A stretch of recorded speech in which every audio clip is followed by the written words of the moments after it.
ഇത് കേരളത്തിലെ ജനങ്ങളെ കബളിപ്പിക്കുകയാണ്. ഇതൊരു വലിയ അഴിമതിയാണ്, ഇതൊരു കൂട്ടുകച്ചവടമാണ്. സ്മാർട്ട് സിറ്റിയുമായി ബന്ധപ്പെട്ട ടീകോമിൻ്റെ കരാറിൽ ഏറ്റവും സുപ്രധാനമായ മറ്റൊരു കരാർ കൂടിയുണ്ട്. അത് പാട്ടക്കരാറാണ്. 99 വർഷത്തേക്കുള്ള പാട്ടക്കരാറിൽ 104 കോടി രൂപയുടെ കരാറ് നേരത്തെ തന്നെ ഗവൺമെൻറ് രജിസ്റ്റർ ചെയ്തിട്ടുണ്ട്.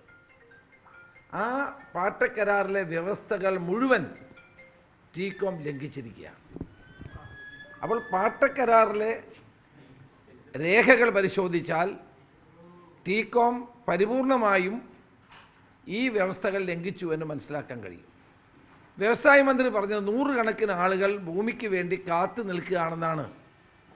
എനിക്ക് വ്യവസായ മന്ത്രിയോട് പറയാനുള്ളത്, പാട്ടക്കരാറിലെ വ്യവസ്ഥകൾ ലംഘിച്ച സാഹചര്യത്തിൽ ഇമ്മീഡിയറ്റായി ഈ 206 ഏക്കർ ഭൂമി തിരിച്ചു പിടിക്കാൻ ഗവൺമെൻറ് കഴിയും. കാക്കനാട് വില്ലേജ് രജിസ്ട്രേഷൻ ഓഫീസിൽ രജിസ്റ്റർ ചെയ്ത രേഖകൾ പത്രലേഖകർക്ക് പരിശോധിക്കാവുന്നതാണ്. ഈ രേഖ അനുസരിച്ച്, ഈ രജിസ്ട്രേഷൻ അനുസരിച്ച് എല്ലാ വിധത്തിലുമുള്ള ലംഘനമാണ് ടീകോം നടത്തിയിട്ടുള്ളത്. ആ വ്യവസ്ഥകളുടെ ലംഘനം നടത്തിയ പശ്ചാത്തലത്തിൽ ഇമ്മീഡിയറ്റായി ഭൂമി ഏറ്റെടുക്കാൻ കഴിയും. അതിന് മറ്റൊരു നിയമ തടസ്സവുമില്ല. ആ കരാർ പരിശോധിക്കുന്ന ഏതൊരു വ്യക്തിക്കും അത് മനസ്സിലാകും. അതുകൊണ്ട് എനിക്ക് വ്യവസായ മന്ത്രിയോട് പറയാനുള്ളത്, 100 കണക്കിന് വ്യവസായ സംരംഭകർ ഭൂമിക്ക് വേണ്ടി കാത്തു നിൽക്കുകയാണെങ്കിൽ ഇമ്മീഡിയറ്റായിട്ട് ഒരു നടപടിയും ഒരു ദിവസം കൊണ്ട് 10 മിനിറ്റ് കൊണ്ട് എടുക്കാവുന്ന നടപടിയാണ്. ഈ കരാർ ലംഘിച്ച, പാട്ടക്കരാർ ലംഘിച്ച സാഹചര്യത്തിൽ ഭൂമി ഗവൺമെൻറ് ഏറ്റെടുക്കാം. അപ്പോൾ ആ പാട്ടക്കരാർ ലംഘിച്ചതിൻ്റെ അടിസ്ഥാനത്തിലുള്ള നടപടികൾ എന്തുകൊണ്ട് ഗവൺമെൻറ് സ്വീകരിക്കുന്നില്ല?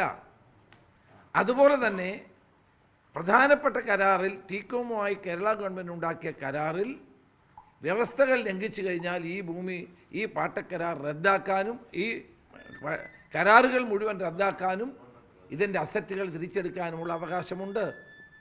ഈ 2 അവകാശവും നിലനിൽക്കുമ്പോൾ അത് വിനിയോഗിക്കാതെ ടീകോമിന് നഷ്ടപരിഹാരം കൊടുക്കുക എന്നത് അഴിമതിയാണ്. ഒരിക്കലും അംഗീകരിച്ചു കൊടുക്കാൻ കഴിയുന്ന കാര്യമല്ല. ഗവൺമെൻറ് അടിയന്തരമായി ഇതിൽ നിന്ന് പിന്മാറണം. ഈ മന്ത്രിസഭാ തീരുമാനം റദ്ദാക്കണം. റദ്ദാക്കിയിട്ട് കരാറിൽ പറയുന്ന വ്യവസ്ഥകൾക്കനുസരിച്ചുള്ള നടപടികളുമായി മുന്നോട്ട് പോകാൻ സർക്കാർ തയ്യാറാക്കണം. അതുപോലെ തന്നെയാണ് ബാജി ജോർജിൻ്റെ കാര്യം. ആരാണ് ഈ ബാജി ജോർജ്? ബാജി ജോർജിനെ ഒരു കമ്മിറ്റിയുടെ MD ആയി കഴിഞ്ഞ 3 വർഷമായി ഗവൺമെൻറ് നിലനിർത്തുകയാണ്. അദ്ദേഹത്തിൻ്റെ പ്രവർത്തനം എന്തായിരുന്നു? വേസൈഡ് അമ്യൂണിറ്റീസ് നിർമ്മിക്കാൻ കേരളത്തിൽ എവിടെ, കാസർഗോഡ് മാത്രം ഒരു അല്പ സ്ഥലമെടുത്ത് എന്തൊക്കെയോ നടക്കുന്നുണ്ട്. അതല്ലാതെ കേരളത്തിൽ എവിടെയാണ് വേസൈഡ് അമ്യൂണിറ്റീസ് ഉണ്ടാക്കിയത്? ടീകോമിൻ്റെ പ്രതിനിധിയായി പ്രവർത്തിച്ച ആളിനെ ഇപ്പോൾ അവർക്ക് നഷ്ടപരിഹാരം കൊടുക്കാൻ വേണ്ടി നിയമിക്കുക വഴി ഗവൺമെൻറ് വലിയൊരു തെറ്റുകൂടി ചെയ്തിരിക്കുകയാണ്. അതുകൊണ്ട് എനിക്ക് ഗവൺമെൻറ്റിനോട് ആവശ്യപ്പെടാനുള്ളത്, ഈ മന്ത്രിസഭാ യോഗ തീരുമാനം തിരുത്തണം. പാട്ടക്കരാർ ലംഘനത്തിൻ്റെ അടിസ്ഥാനത്തിൽ ഇമ്മീഡിയറ്റായിട്ട് ഭൂമി തിരിച്ചു പിടിക്കണം. തിരിച്ചു പിടിച്ച് ആ ഭൂമി എന്ത് ചെയ്യണമെന്ന് ചർച്ച ചെയ്ത് തീരുമാനിക്കണം എന്നാണ് എനിക്ക് പറയാനുള്ളത്. ഈ തർക്കങ്ങൾ ഒഴിവാക്കാൻ വേണ്ടിയാണ് ഈ നിലയിൽ ഒരു തീരുമാനത്തിലേക്ക് മന്ത്രിസഭ പോയെന്നാണ് സർക്കാർ വിശദീകരിക്കുന്നത്. എന്ത് തർക്കമാണ്? ടീകോമിന് അവർ മുഴുവൻ വ്യവസ്ഥയിൽ ലംഘിച്ച് 90,000 പേർക്ക് ജോലി കൊടുക്കാമെന്ന് പറഞ്ഞ നമ്മുടെ കേരളത്തെ കബളിപ്പിച്ചവർ, അവർക്ക് എന്ത് ആർഗ്യുമെൻ്റാണ് ഉള്ളത്? അവരല്ലേ മുഴുവൻ വ്യവസ്ഥയിൽ ലംഘിച്ചത്. അപ്പോൾ വ്യവസ്ഥകൾ ലംഘിച്ച് ഒരു നിർമ്മാണ പ്രവർത്തനവും 13 വർഷക്കാലമായി നടത്താത്ത, തൊഴിലവസരങ്ങൾ കൊടുക്കാത്ത ആ കമ്പനിക്ക് തന്നെ നഷ്ടപരിഹാരം കൊടുക്കുക എന്ന് പറഞ്ഞാൽ അതൊരു ചീറ്റിംഗ് അല്ലേ? അതൊരു വലിയ അഴിമതിയല്ലേ? അതിനുവേണ്ടി കമ്പനിയുടെ ഏജൻ്റായി പ്രവർത്തിച്ചിരുന്ന, MD ആയി പ്രവർത്തിച്ചിരുന്ന ബാജി ജോർജിനെ ഇതിൻ്റെ കമ്മിറ്റിയിൽ കൂടെ ഉൾപ്പെടുത്തുകയാണ്. അതാണ് ഇതെല്ലാം ദുരൂഹമായ സാഹചര്യമെന്ന് ഞാൻ പറഞ്ഞത്. ബാജി ജോർജിൻ്റെ പ്രതികരണം വരുന്നത്, ബാജി ജോർജ് 7 വർഷമായി സ്മാർട്ട് സിറ്റിയുമായി ഒരു ബന്ധവുമില്ല എന്നുള്ളതാണ്. 7 വർഷമായി ബന്ധമില്ല. 7 വർഷത്തിന് മുമ്പ് ഉണ്ടായിരുന്നല്ലോ, കരാർ ഒപ്പിടുമ്പോഴുണ്ടായിരുന്നല്ലോ. അവർക്ക് വേണ്ടി വാദിച്ചത് മുഴുവൻ ബാജി ജോർജ് ആണല്ലോ. ഇപ്പോൾ അവർ കരാർ ലംഘനം നടത്തിയിട്ട് അവർക്ക് നഷ്ടപരിഹാരം കൊടുക്കണമോ എന്ന് തീരുമാനിക്കുന്ന കമ്മിറ്റിയിൽ അദ്ദേഹത്തെ ഉൾപ്പെടുത്തിയത് ദുരൂഹമാണ്. അത് അവർക്ക് കൂടുതൽ ആനുകൂല്യങ്ങൾ കൊടുക്കാനാണ്. കേരളത്തിലെ ജനങ്ങളുടെ കബളിപ്പിച്ച ഒരു കമ്പനിക്ക് ഇപ്പോൾ നഷ്ടപരിഹാരം കൊടുക്കാൻ വേണ്ടിയിട്ടുള്ള കമ്മിറ്റിയിൽ പോലും അദ്ദേഹത്തെ വെച്ചത് എൻ്റെ കാര്യം എന്താണെന്ന് എല്ലാവർക്കും ബോധ്യമുള്ള കാര്യമാണ്. അതുകൊണ്ട് ഗവൺമെൻറ് അടിയന്തരമായി മന്ത്രിസഭാ യോഗ തീരുമാനം റദ്ദാക്കണം. പാട്ടക്കരാർ അനുസരിച്ചും മറ്റ് വ്യവസ്ഥകളനുസരിച്ചും ഇവരുടെ അസറ്റും ഭൂമിയും തിരിച്ചു പിടിക്കാനുള്ള നടപടിയാണ് സ്വീകരിക്കേണ്ടത്. 90,000 പേർക്ക് ജോലി കൊടുക്കാം എന്ന് പറഞ്ഞിട്ട് 6,000 പേർക്ക് പോലും ജോലി കൊടുക്കാതിരിക്കുന്ന കരാർ ലംഘനമല്ലേ? അതുപോലെ പാട്ടക്കരാർ ലംഘിച്ചാൽ ഭൂമി തിരിച്ചു പിടിക്കാനുള്ള അധികാരമുണ്ട്, അത് ലംഘനമല്ലേ? നിങ്ങൾക്ക് കാക്കനാട് രജിസ്ട്രേഷൻ ഓഫീസിൽ നിന്ന് ആ രേഖ എടുക്കാമോ? നിങ്ങളെടുക്കുക, ഞാൻ വിശദമാക്കുന്നില്ല, നിങ്ങളെടുക്കുക. പാട്ടക്കരാർ പൂർണ്ണമായി ലംഘിച്ചിരിക്കുന്നു. പാട്ടക്കരാർ ലംഘിച്ചാൽ ഭൂമി തിരിച്ചു പിടിക്കാനുള്ള വ്യവസ്ഥ അതിനകത്തുണ്ട്. എന്തുകൊണ്ട് രാജീവ് ബഹുമാനപ്പെട്ട മന്ത്രി അതിന് ശ്രമിക്കുന്നില്ല? അപ്പോൾ ഇത് കേരളത്തിലെ ജനങ്ങളെ കബളിപ്പിക്കുകയാണ്. ഇതൊരു വലിയ അഴിമതിയാണ്, ഇതൊരു കൂട്ടുകച്ചവടമാണ്, ഭൂമി കച്ചവടത്തിന് വേണ്ടിയുള്ള വഴി തുറക്കുകയാണ്. ഇതിനെതിരായിട്ടാണ് ശക്തമായ നിലപാട് കേരള ജനത സ്വീകരിക്കേണ്ടത്. ഈ 2 പിണറായി സർക്കാരുകളുണ്ട്. ഈ തർക്കമുണ്ടെങ്കിലോ അല്ലെങ്കിൽ ഇവർ സത്യമായി പ്രവർത്തിക്കുന്നില്ലെങ്കിലോ ഈ ഘട്ടത്തിലൊന്നും എന്തുകൊണ്ട് അത് ശ്രദ്ധിച്ചില്ല എന്ന ചോദ്യം കൂടിയില്ല. അത് വളരെ പ്രസക്തമായൊരു കാര്യമാണ്. ഇത്രയും കാലം ടീകോമിന് ഒരു നോട്ടീസ് അയക്കാൻ പോലും കേരള ഗവൺമെൻറ് തയ്യാറായില്ല. മുഖ്യമന്ത്രിയുടെ കീഴിലാണ് IT വകുപ്പ്. എന്തുകൊണ്ട് മുഖ്യമന്ത്രി ഇക്കാര്യത്തിൽ ഇടപെട്ടില്ല?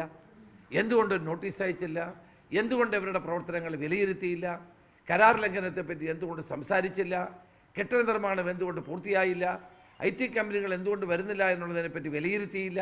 അപ്പോൾ ഗവൺമെൻറ്റിൻ്റെ ഗുരുതരമായ തെറ്റാണ് ഇതിലൂടെ എല്ലാം തെളിയുന്നത്. ഇപ്പോൾ എന്നിട്ട് നാട്ടുകാരുടെ പണം എവർക്ക് കൊടുക്കാൻ തീരുമാനിക്കുക, അത് ഒരിക്കലും അംഗീകരിക്കാൻ കഴിയുന്ന ഒരു കാര്യമല്ല. അല്ല, അത് നമുക്ക് ആലോചിക്കാം, വേറെ സമയമുണ്ടല്ലോ, അത് ആലോചിക്കാൻ സമയമുണ്ട്. അപ്പോൾ എൻ്റെ അഭിപ്രായത്തിൽ മന്ത്രി രാജീവ് പറഞ്ഞതുപോലെ 100 ആളുകൾ കണ്ണിൽ എണ്ണയൊഴിച്ച് കാത്തിരിക്കുകയാണ് ഭൂമി കിട്ടാൻ. മിസ്റ്റർ രാജീവ്, 1 മിനിറ്റ് മതി നിങ്ങൾക്ക് ഈ ഭൂമി തിരിച്ചു പിടിക്കാൻ. നിങ്ങളതിന് തയ്യാറുണ്ടോ എന്നുള്ളതാണ് ഇവിടുത്തെ ഏറ്റവും പ്രധാനപ്പെട്ട ചോദ്യം. വലിയൊരു ധവളപത്രം പുറത്തിറക്കണമെന്നുണ്ട്. കാരണം വരട്ടെ, നല്ല സമയമുണ്ടല്ലോ, വരട്ടെ. ഞാനീ പറഞ്ഞ വസ്തുതകളെല്ലാം ശരിയാണോ എന്ന് നിങ്ങൾ തന്നെ പരിശോധിക്കേ. കാക്കനാട് രജിസ്ട്രേഷൻ ഓഫീസിൽ രജിസ്റ്റർ ചെയ്തിട്ടുള്ള ആ രേഖകൾ പരിശോധിച്ചാൽ പാട്ടക്കരാർ ലംഘനം നടന്നിട്ടുണ്ടെന്നുള്ള വേറെ വ്യക്തമല്ലേ? ഗവൺമെൻറ് ഏത് സമയത്തും കൊടുത്ത ഭൂമി തിരിച്ചു പിടിക്കാം കരാർ ലംഘനം ഉണ്ടെങ്കിൽ. ആ വ്യവസ്ഥ അതിനകത്തുണ്ട്, അത് പരിശോധിക്കട്ടെ. മന്ത്രിസഭാ തീരുമാനത്തിന് പിന്നിൽ അഴിമതിയാണ് 100% അഴിമതിയാണ്. അതിൽ വേറെ ടീകോമിന് പണം കൊടുത്ത് കേരളത്തിലെ ജനങ്ങളുടെ പണം ടീകോമിന് കൊടുക്കുന്നത് അഴിമതി തന്നെയാണ്, ഒരു സംശയവും ആ കാര്യത്തിലില്ല. അതുകൊണ്ട് അടിയന്തരമായി മന്ത്രിസഭാ യോഗ തീരുമാനം റദ്ദാക്കണം. തന്നെയല്ല, എത്ര ലാഘവ ബുദ്ധിയോടെയാണ് മുഖ്യമന്ത്രിയും ക്യാബിനറ്റും പ്രവർത്തിക്കുന്നത്. ആരോരും അറിയാതെ കേരളത്തിൽ 13 വർഷക്കാലമായി ഒരു സ്വപ്ന പദ്ധതിയായി കൊണ്ടുവന്ന സ്മാർട്ട് സിറ്റിയുടെ കാര്യത്തിൽ അവരെടുത്ത തീരുമാനം എത്ര ലാഘവത്തോടെയാണ്. ഒരു പാരഗ്രാഫാണ് ഇത് എഴുതിയിരിക്കുന്നത്. ആരും അറിയാതെ, ആരെ അറിയിക്കാതെ പെട്ടെന്ന് എടുക്കുന്ന ഒരു തീരുമാനം, അത് തന്നെ ദുരൂഹമാണ്. ആരും അറിയാതെ ക്യാബിനറ്റിൽ വെച്ച ഒരു ചെറിയ തീരുമാനം ഒരു പിയൂണിനെ പോസ്റ്റ് ചെയ്യുന്ന ലാഘവത്തോടു കൂടിയാണ് ഇപ്പോൾ ഇത് ചെയ്തിരിക്കുന്നത്. ശനിധരജി, ടീകോമിൻ്റെ മാതൃ കമ്പനി ദുബായ് ആസ്ഥാനമാക്കിയിട്ടുള്ളതാണ്. മുഖ്യമന്ത്രിയാണ് IT മന്ത്രി. ഇതിനൊക്കെ പിന്നിലൊരു ദുരൂഹത കൂടി സംശയിക്കും. ഞാൻ പറഞ്ഞല്ലോ, ഇതിനകത്ത് തികച്ചും ദുരൂഹമായ ഇടപാടുകളാണ്. ഇതിൻ്റെ പിന്നിലെ നിക്ഷിപ്ത താല്പര്യക്കാരുണ്ട്. ഇത് അഴിമതിയാണ്. അല്ലെങ്കിൽ ഇത്രയും ലാഘവ ബുദ്ധിയോടുകൂടി കേരളം കാത്തിരുന്ന 90,000 ചെറുപ്പക്കാർക്ക്, അഭ്യസ്തവിദ്യരായ IT വിദഗ്ധന്മാർക്ക്, ചെറുപ്പക്കാർക്ക് ജോലി കിട്ടേണ്ട ഒരു പദ്ധതി അവസാനിപ്പിക്കാനുള്ള തീരുമാനം ഇങ്ങനെയാണോ എടുക്കേണ്ടത്? അതുകൊണ്ട് ഗവൺമെൻറ് ഈ പദ്ധതിയെ അവസാനിപ്പിക്കാൻ തീരുമാനിച്ചതിൻ്റെ പിന്നിൽ അഴിമതിയുണ്ട്, ദുരൂഹതയുണ്ട്. അതിനോടൊപ്പം ബാജി ജോർജിനെ കൂടി, ഈ ടീകോം കമ്പനിക്ക് വേണ്ടി ഗവൺമെൻറ്റിനോട് വാദിച്ചുകൊണ്ടിരുന്ന വ്യക്തിയെ കൂടി അവർക്ക് നഷ്ടപരിഹാരം കൊടുക്കേണ്ട കമ്മിറ്റി കൂടി ഉൾപ്പെടുത്തിയിരിക്കുന്നു. അപ്പം നിങ്ങൾക്കത് വായിച്ചാൽ മനസ്സിലാവും എന്താ സംഭവം. അതുകൊണ്ട് ഇത് അംഗീകരിക്കുന്ന പ്രശ്നമില്ല, അത് ജനങ്ങൾ മനസ്സിലാക്കണം എന്നാണ് എനിക്ക് സൂചിപ്പിക്കാനുള്ളത്.